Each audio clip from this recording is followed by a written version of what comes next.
Hey everyone, this is my March 2025 reading vlog. So, Normal People is the first book I read this month.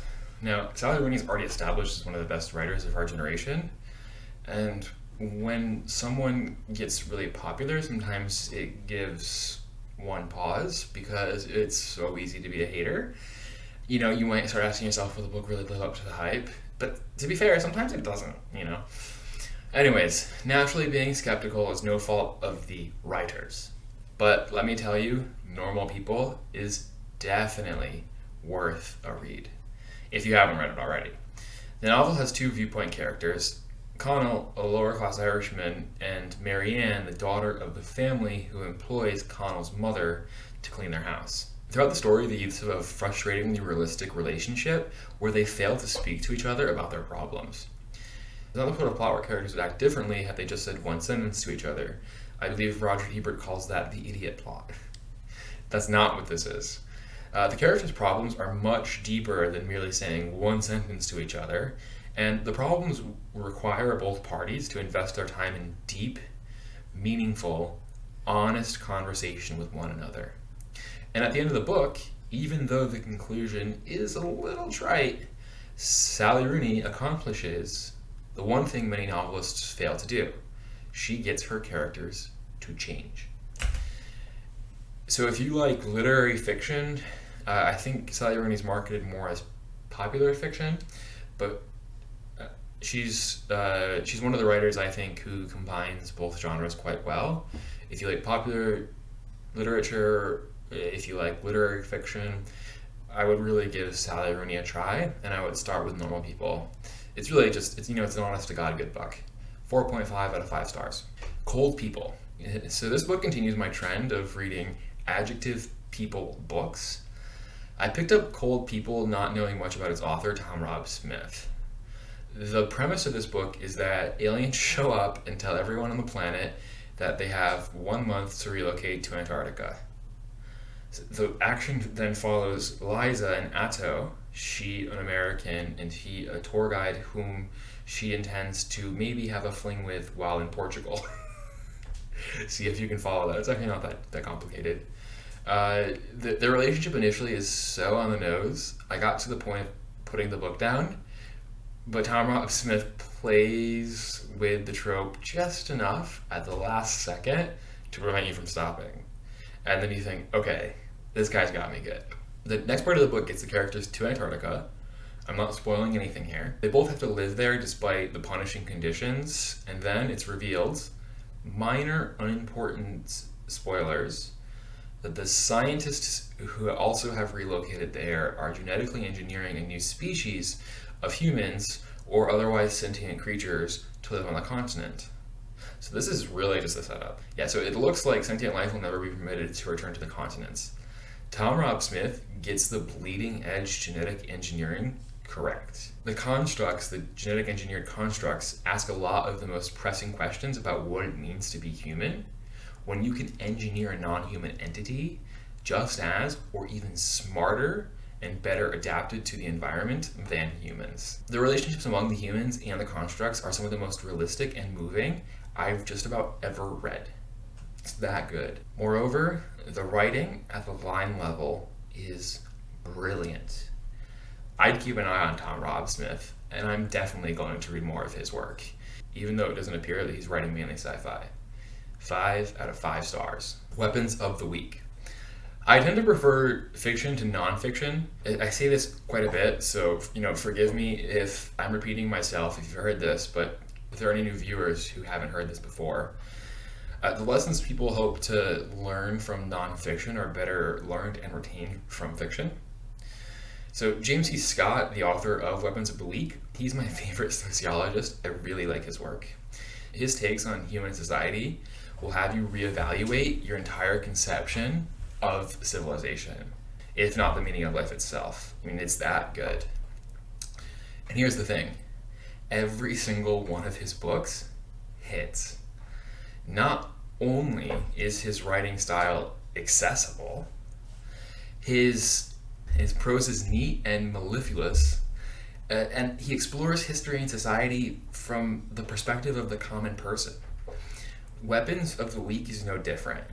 Although it is a study on a Malaysian village, the parallels between said village and life anywhere else in the world are strikingly apparent because of the level of detail this man is able to go into. In fact, it is James C. Scott's specificity of the relevant facts that ironically allows one to generalize the relevance of these stories. So if you like nonfiction, sociology, anthropology, or history, I'd highly recommend this book. 5 out of 5 stars. Toward Eternity. I was very excited because Anton has worked as a translator and interpreter. This book promised to be a sci-fi story by someone who's worked in my old profession. I thought it's gotta be good. On the very first page, we get the problem is that there's some kind of android nanobot thing that's being tested on humans. A scientist discovers that the patient disappears all of a sudden without a trace. So we get that, and I'm going to read a little bit so you can get a feel for the writing style and just how not great it is. That way you can draw your own conclusions. Page 1. The closed-circuit camera has him leaving a storage room and not coming out on the other side. He is in one frame and blink, gone in the other, and the door swinging into the emptiness he had occupied a mere moment prior. Okay, so page 1, we get the person is gone. I'm not making this up. Then on page 7, he entered the room at noon and exited at 1, precisely when everyone else at the lab was out for lunch. Nobody saw him enter or leave. So that's not exactly repetitive, but it does feel repetitive and misplaced. This is information the viewpoint character could have given us before. So withholding it felt really weird, but I moved on. I really wanted to read this book. Then on page 9, we have a sentient AI that tells us the man in question was, quote, there one moment, and then he was gone. We already know that! For the third time. We already know that. I'm sorry, I'm frustrated because I want this to be good, but I keep getting the same information 3 times in a row. And worse, there's no embellishment, voice, or additional context for the information, so it's literally just repetitive. Add to that, we now have to deal with a nanobot and sentient poetry reading AI, character, robot, computer thing. Begrudgingly, I still tried to continue.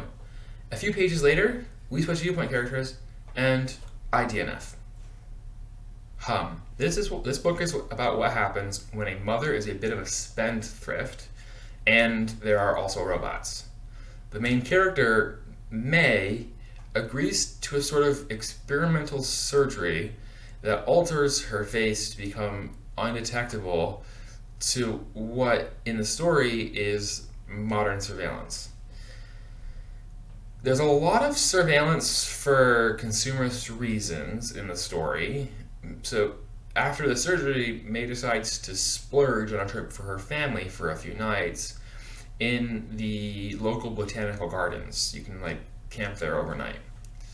Spoilers, she loses her kids and finds them, and people on social media crucify her for being a bad mother. The end. Now, stories about motherhood are some of my favorite, Kill Bill being a prime example. Well, perhaps it's a bit of a strange example, but the part of Kill Bill I love the most, besides Uma Thurman, is its exploration of motherhood, such as it is. What I mean to say is that the themes of this story themselves don't put me off. They actually quite resonate with me. The premise of the story is that a mother loses her job to AI. I think that topic is rife with opportunities to write a moving story of paramount relevance. However, that's not what this book is. If you're interested, I would miss this book. That was initially what I thought this would be more about. I do think it's a good read for sci-fi fans who are interested in motherhood. I think it's a good read for those. Anyone else who enjoyed this, let me know your reasons why in the comments below. For me, it was a bit of a miss, but I still think it's a good book. 0.5 out of 5 stars. Wild Yankees. Some nonfiction books, which I tell myself I'm trying not to read, can be interesting because they cover my hometown. That's what happened here. I'm from the hardscrabble hills of Pennsylvania. Wild Yankees tells the history of my homeland before the American Revolution. And holy hell, is that history disturbing. Bloody. Violent. Racist. gruesome, not for the faint of heart. From that perspective, Wild Yankees was a great read. And it looks like we have Smudge joining us today, live on the stream. What are you doing, buddy? Do you love your daddy so much? Yes, you love me? Mm-hmm. Thank you, buddy. I love you too.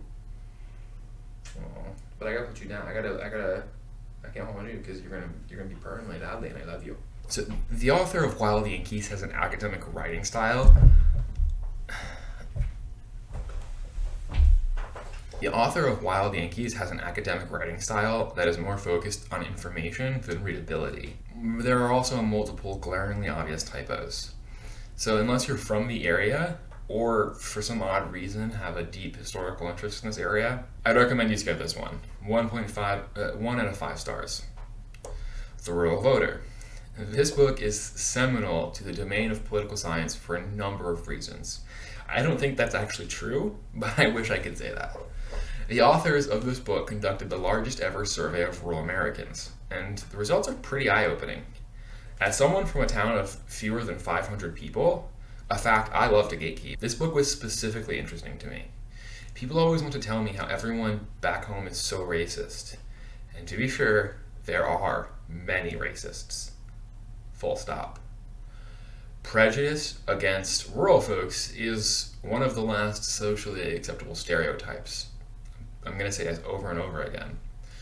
People can be uncritical about their assumptions regarding people from the country, and no one bats an eye. Look at The Amanda Show. The studio even brings this up in saying that prejudice against poor people is the last acceptable prejudice in their Kool-Aid Man episode. This book unpacks so many stereotypes against the rural voter that many people still have. It's so eye-opening. For its lucid style, new information, and subject matter, I give it 3.5 out of 5 stars. If you're very interested in US politics, then I would read this book. Mason-Dixon. Upon reflection, it seems March was a good month for Americana and nonfiction. Not what I normally read, but things have a way of emerging nonetheless. If you've never read Thomas Pynchon before, I'd highly recommend Crying of Lot 49, a smaller book by far, a novella in fact. His other great work is Gravity's Rainbow, which makes you feel like you're living through an absurd and expressionist version of World War II. You actually feel it. I think that book was supposed to win like the National Book Award or something, but it didn't because of the coprophagia. I could be wrong about the award, but I'm pretty sure that's the story I remember. Could totally be wrong though.